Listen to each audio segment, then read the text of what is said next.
This is a Pandora's box that I've been trying not to open. But here I go.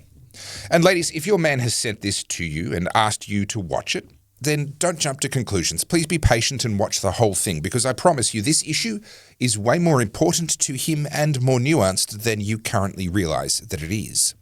I normally stay right away from culture war topics, and certainly I stay away from things like the gender wars and topics like the male loneliness epidemic. But I discovered a beautiful post on Reddit that honestly is brilliant, and we need as many people as possible to hear about this, because if people could just grasp the truths that are in this post, then honestly, a lot of the gender wars would just disappear completely and everyone would be better off.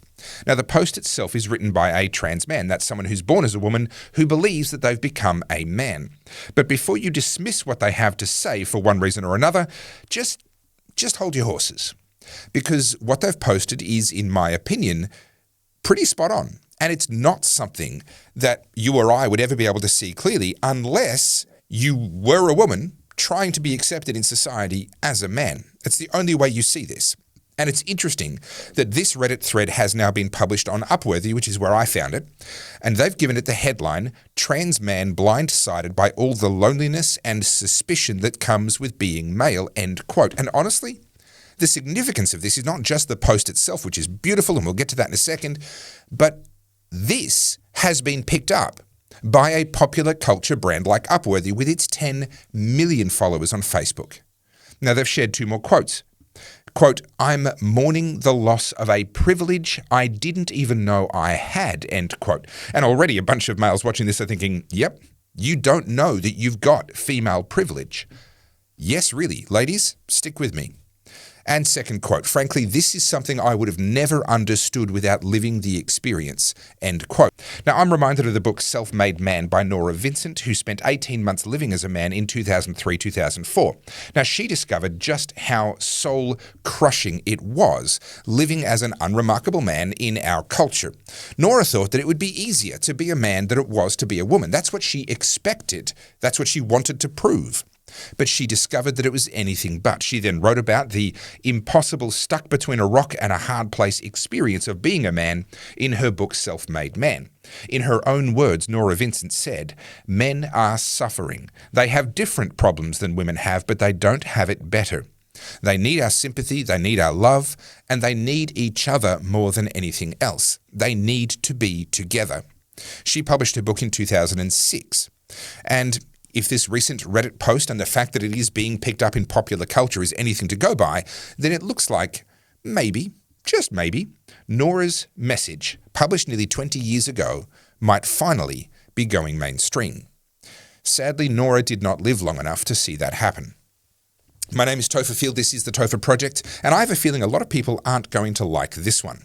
But the male loneliness epidemic is too important for me to not discuss it any longer. And if you'd like to see me covering more of these sorts of topics, then let me know in the comments. And if you'd like to help me to keep the Topher Project going, then please buy me a coffee via the button at topherfield.net and check out my books about civil disobedience, about the theology of civil disobedience, my multi-award-winning DVD, Battleground Melbourne, and my range of merch, including t-shirts and hoodies. All of that is available at goodpeoplebreakbadlaws.com. All right, here is what the Reddit user Scaldish had to say. Quote, "I'm pretty quiet about the fact that I'm a trans man, usually. But holy shit, I need to tell you about the culture shock I am going through, because it's blindsided me. There is a huge sense of social isolation that comes with being perceived as male, because now people are subconsciously treating me as a potential predator. All strangers, no matter their gender, keep their guard up around me.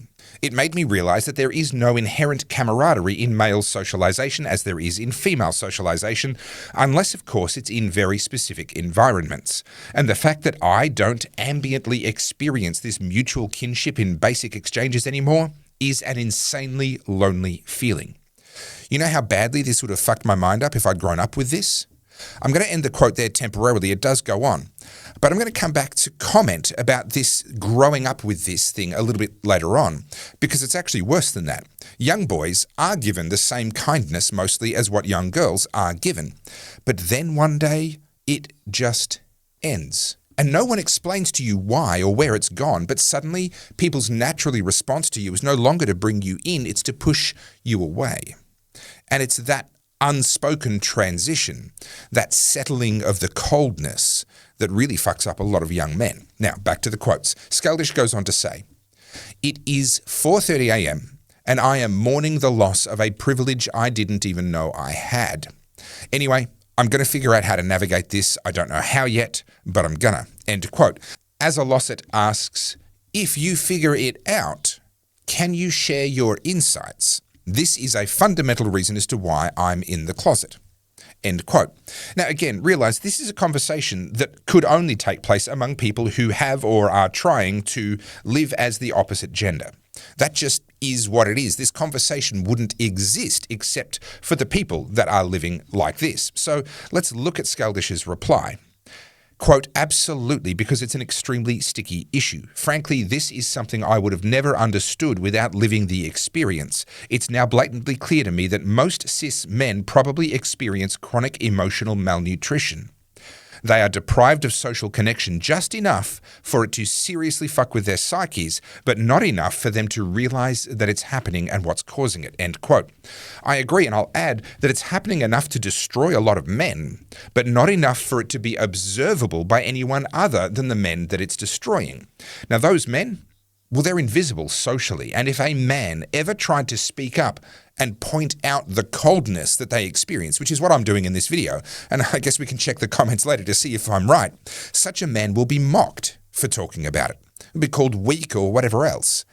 And often, those men that speak up will be mocked by the very people who are the cause of the coldness. Now, back to the quote. "It's like they are starving but don't know this because they've always been served 3 meals, except those meals have never been big enough. This deprivation comes from all sides of the aisle, by the way. In the case of women, when I'm out in public and interact with women, all of them come off as incredibly aloof, cold, and mirthless.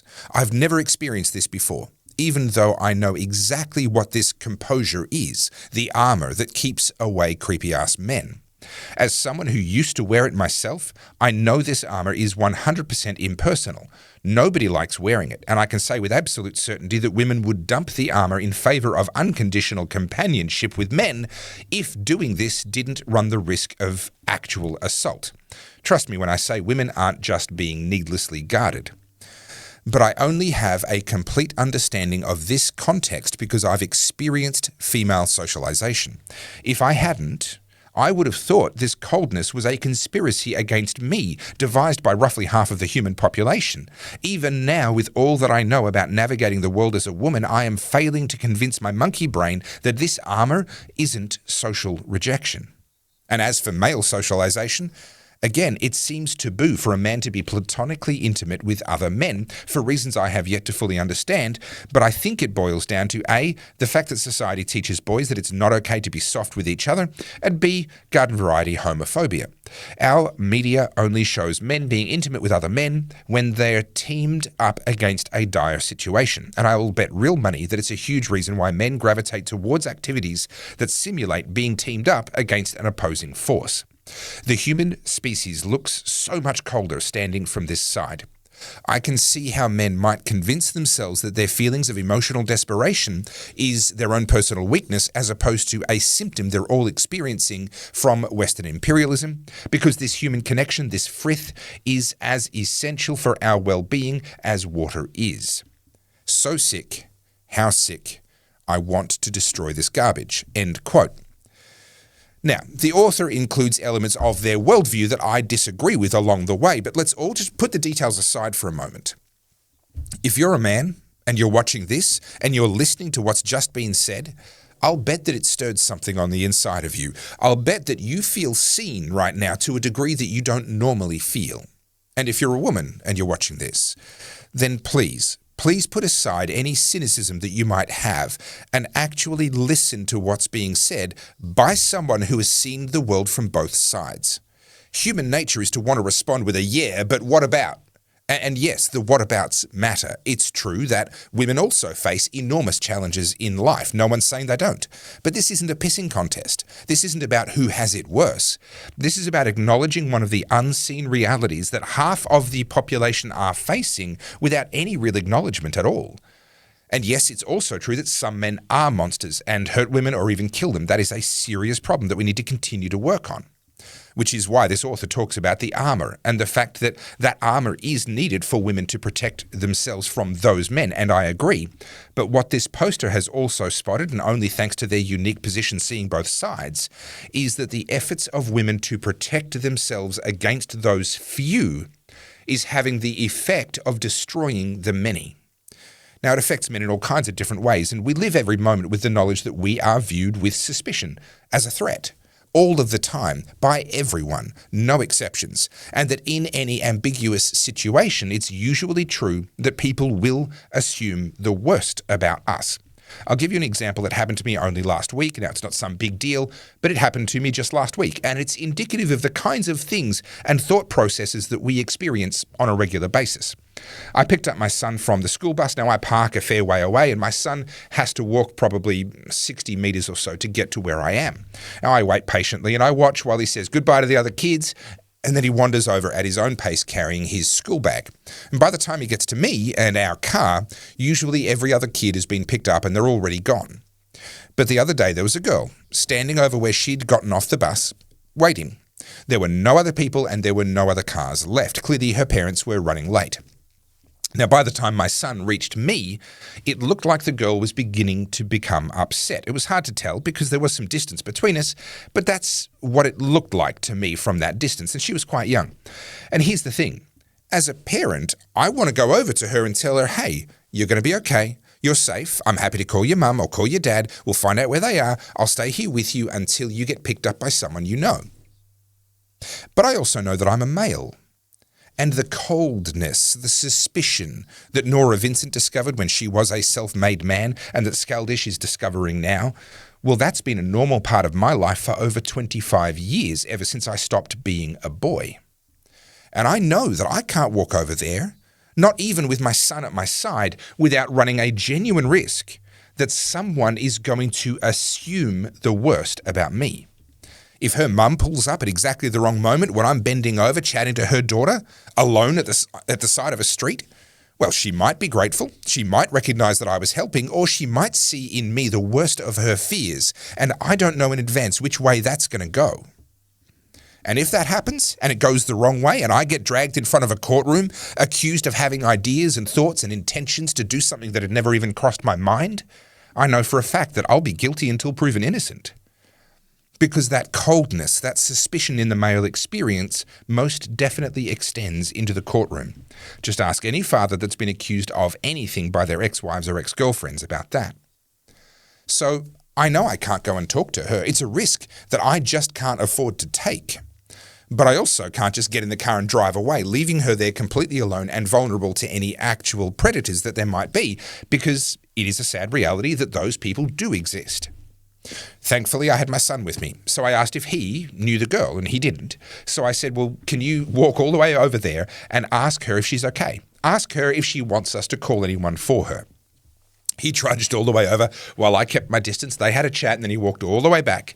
And he reported that she was happy to wait. She didn't need us to call anyone, but she did ask, could we please stay until she was picked up? Well, of course we stayed. I stayed where I was, 60 meters away, and Winston shuttled backwards and forwards and chatted with her and chatted with me. And it took a little while. It was at least another 5 more minutes, but her mum did pull up. She came in quite a hurry, it must be said. I'm guessing that she'd probably had a bad day and she'd been delayed against her will somewhere, or some other thing like that had happened. Any parent will understand these things happen.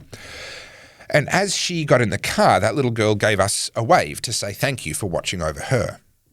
Now, I waved back and I was happy. We'd made her feel a little bit better in a moment of loneliness, but I also couldn't help but feel a stab of sadness at the world that we live in, and the experience that my son is going to have as he grows out of boyhood and enters manhood.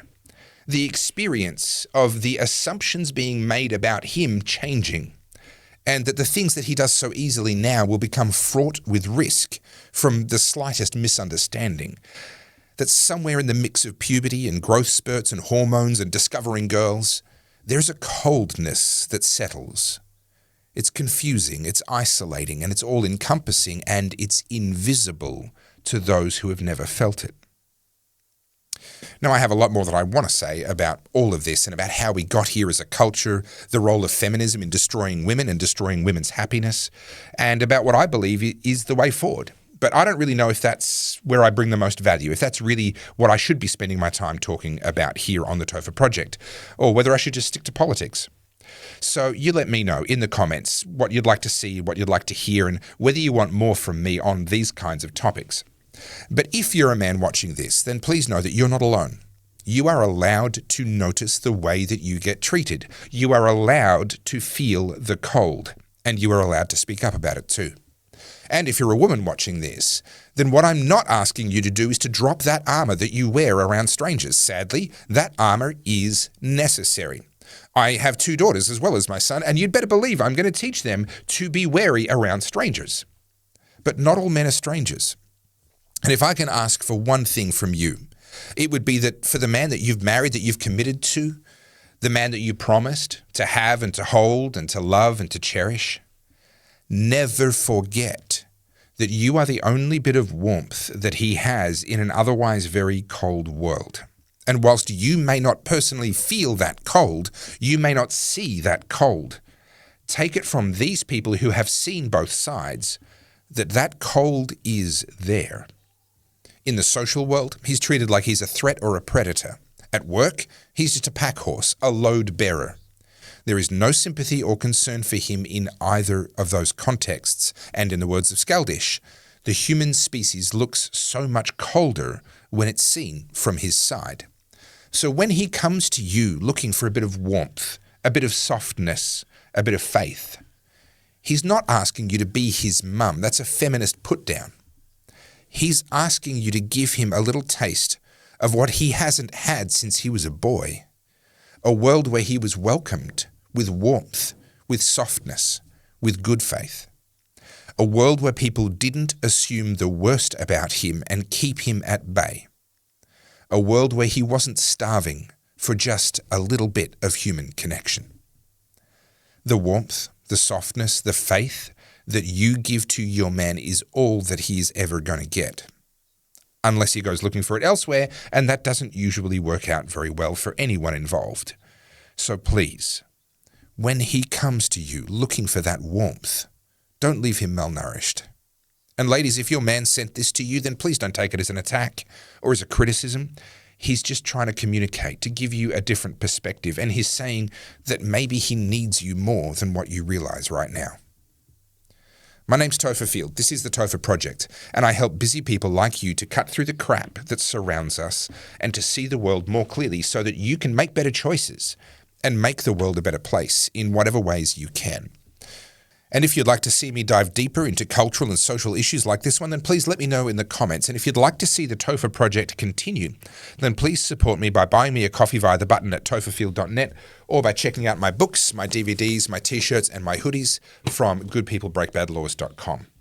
Thank you so much for watching to the end. Please like, comment, subscribe, and as always, stay free.